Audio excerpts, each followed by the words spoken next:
Na última entrevista da série com os principais candidatos à presidência, hoje nós ouviremos Luiz Inácio Lula da Silva, candidato da coligação PT-PL. A ordem das entrevistas foi decidida em sorteio e os candidatos pediram que registrássemos no ar que eles não usarão as entrevistas na propaganda eleitoral na TV. A entrevista é de 10 minutos com tolerância máxima de 30 segundos e vai ser interrompida se o candidato ultrapassar esse tempo.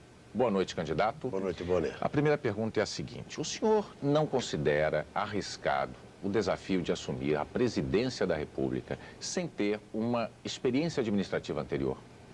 Olha, a experiência eu tenho. E eu consegui essa experiência viajando o Brasil durante esses 30 anos, me preparando não apenas para conhecer, mas para tentar encontrar as respostas para os problemas que a sociedade brasileira vive.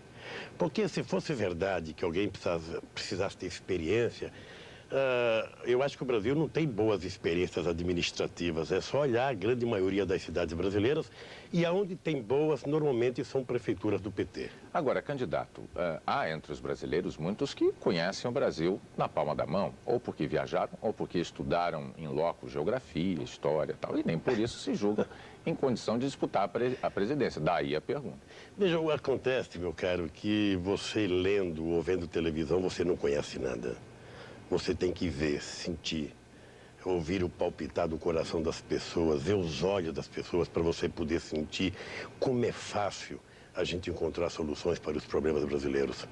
Eu estou nessa vida me preparando há mais de 30 anos, estou convencido que o PT precisa dessa chance. Estou convencido que o povo brasileiro precisa da experiência do PT para que a gente possa sair dessa situação de empobrecimento que está o nosso país. Candidato, o partido sempre foi muito crítico e fez duras críticas em relação à corrupção, mas também enfrenta problemas e denúncias de corrupção onde governa. Por que o PT não conseguiu se livrar desse mal que é a corrupção? Fátima, boa noite. Deixa eu te dar os parabéns pela grande representação que você fez da mulher brasileira na Copa do Mundo. Muito obrigada. Até então, futebol era só coisa de homem. Veja, eu sempre disse, Fátima, que o PT precisaria ganhar as eleições para ele ser vidraça também. Porque nós fomos estilingue durante muito tempo. E é importante que a gente passe pela experiência de ser acusado. Porque qual é a vantagem do PT e qual é a diferença? É que nós apuramos. E é que nós queremos que o Ministério Público haja, que a polícia haja, que o Poder Judiciário haja, que a CPI haja, para apurar. E se tiver culpados, Fátima, pode ser do PT, pode ser de qualquer partido político, tem que ser punido no Brasil, porque nós precisamos, de uma vez por todas, acabar com a impunidade. O senhor falou em investigação no caso de Santo André. A prefeitura teve denúncias, o prefeito Celso Dadanhol acabou assassinado, era o seu coordenador de programa.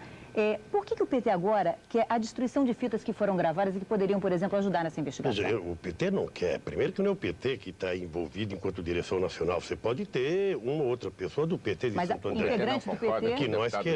O que nós queremos é que as coisas sejam feitas da forma mais legal possível, porque, na nossa opinião, todos brasileiros são inocentes até prova em contrário.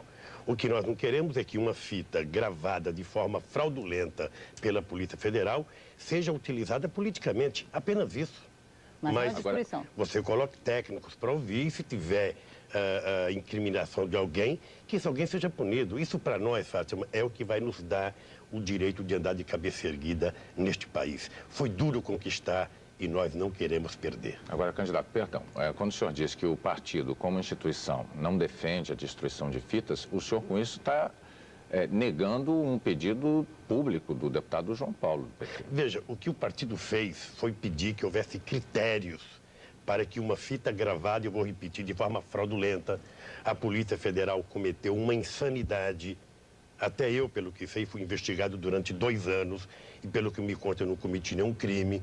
E o que nós não queremos é que essas fitas sejam utilizadas para fins políticos. Mas aí... Agora, para investigar Santo André, sabe, nós, mais do que ninguém, Bonner, temos interesse em desvendar o que levou o nosso querido Celso Dadanhol a morrer.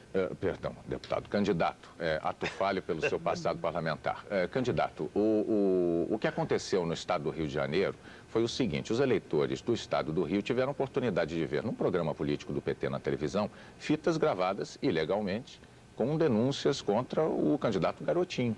O PT, naquele momento, exibiu as fitas no estado do Rio. E a direção não são dois pesos e duas medidas? Meu querido, a direção nacional não concordou. A direção nacional, inclusive, achou que foi um equívoco do PT do Rio de Janeiro utilizar a fita da forma que utilizou. Bom, no ano 2000, houve uma consulta popular, alguns chamaram de plebiscito, uma consulta popular que foi apoiada pelo PT, que perguntava aos eleitores brasileiros se eles eram favoráveis ou contrários à continuidade do pagamento da dívida externa e interna. Na ocasião, o PT manifestou-se favorável a que não se pagasse mais a dívida. O deputado José Dirceu assinou isso no site, na internet, está disponível, impresso, etc. O senhor mudou de opinião, o partido mudou de opinião, por quê, candidato? Mas eu vou te explicar, até porque eu participei do debate final aqui no Rio de Janeiro. Deixa eu lhe falar uma coisa é você perguntar para uma pessoa humilde de uma favela, para um índio pataxó, para uma dona de casa, se ele é favorável ou não a pagar uma determinadas coisas, dependendo do discurso que você faça, essa pessoa vai dizer, não paga. Tá? Entretanto, quando você faz a discussão política da realidade de uma dívida externa, e se você fizer um plebiscito ainda hoje, muita gente vai dizer para não pagar. Agora, quando você assume o governo, você tem uma relação de Estado para Estado. É uma relação que não depende apenas da tua vontade. Então, não é que o PT mudou apenas de opinião, o PT evoluiu para compreender que os contratos firmados pelo nosso Brasil com outros países têm que ser cumpridos e também vale dos outros para conosco. É apenas uma questão de amadurecimento, apenas uma questão de entender que uma coisa é um cidadão comum dizer uma coisa, outra coisa é um candidato ou um governo agir dessa forma. Mas eu lembro que o presidente do partido, o presidente nacional do partido, deputado José Dirceu, assinou uma recomendação aos eleitores de que, naquela ocasião, votassem contrariamente à continuidade do pagamento. Não, veja, Boni, desde 1994, em 89 a gente defendia o não pagamento da dívida externa. Desde 1994, o PT evoluiu para uma coisa mais simples, que era o que era preciso fazer uma auditoria para saber o que foi dívida contraída e dinheiro aplicado aqui dentro, o que foi dinheiro desviado. Já em 98 a gente não falava mais isso. O Brasil tem a garantia de que o partido não vai mudar de ideia depois da eleição com relação a esse assunto? Não, o PT tem um programa, Bonner. O que nós queremos, na verdade, é construir um país um pouco mais justo. Sabe o que acontece? Não é mais possível o povo, a classe média brasileira, o pequeno empresário, pagarem as contas de tudo o que acontece no Brasil, e quando as coisas melhoram, que tem banquete, essa mesma gente não é convidada para participar do banquete, e depois, quando fracassa, é convidado a pagar a conta. Veja o que está acontecendo agora. Nós temos os chamados preços controlados, né, que é o preço da energia, o preço do gás. O dólar aumenta esses preços. Agora, quando o dólar baixa, não baixa os preços. Ou seja, é sempre a parte pobre da população que está sendo convocada a arcar com a irresponsabilidade daqueles que governam o nosso país. Candidato, a gente está falando em mudança, eu gostaria então de falar de aliança agora, para rimar. O senhor sempre foi um crítico da aliança do PSDB com o PFL, que elegeu o presidente Fernando Henrique. Por que aquela aliança é ruim e por que a sua aliança com o PL é uma boa aliança? Antes eu vou só fazer uma correção. Não é agora é PT, PCdoB, PL e PMN. Uma coligação liderada pelo PT. Veja, primeiro porque nós resolvemos fazer coligação com todos os partidos políticos que se opunham ao atual governo e ao projeto econômico colocado em prática. Nós procuramos não apenas esses partidos que estão conosco, mas procuramos também setores do PMDB, né? Procuramos o PPS, procuramos o PSB. Lamentavelmente, esses companheiros, com todo o direito, lançaram candidatura própria e não foi possível. Agora, candidato, será que também não foi a mesma coisa que o PSDB procurou ao se aliar ao PFL? Não, veja, o critério foi aqueles que faziam oposição, porque a bancada do PL em Brasília, nesses últimos 6 anos, tem votado sistematicamente com a bancada dos partidos de oposição. Foi esse o critério. Oposição por oposição. O senhor em São Paulo vai dividir o palanque com o ex-governador Orestes Quercia sem nenhum constrangimento? Veja, primeiro o Quercia não está coligado comigo, por causa que a verticalização não permitiu. O meu candidato a governador do estado de São Paulo é o Genuíno e o meu candidato a senador é a Luísa Mercadante. Né? E fico feliz que esteja me apoiando o PMDB de São Paulo, o PMDB do Paraná, uma grande parte do PMDB de Minas Gerais, espero que uma parte do PMDB do Rio de Janeiro, da Paraíba.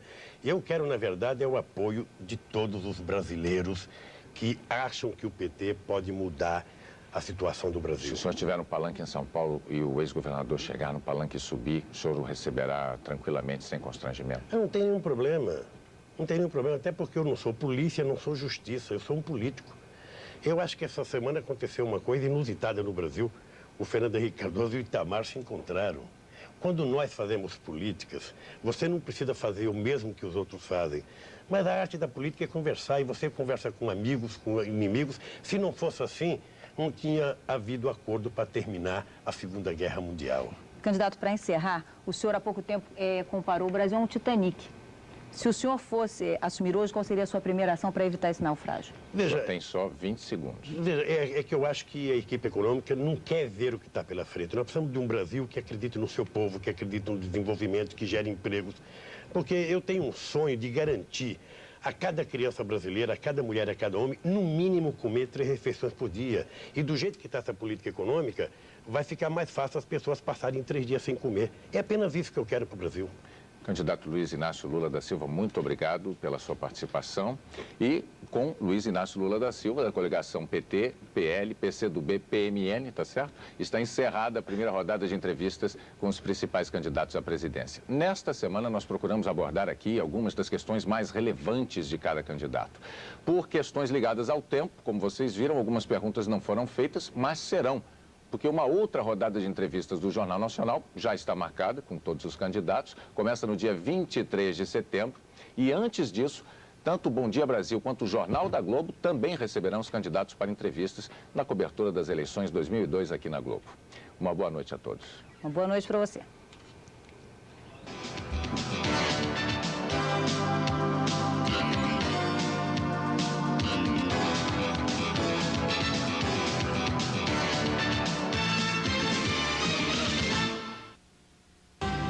Jornal Nacional.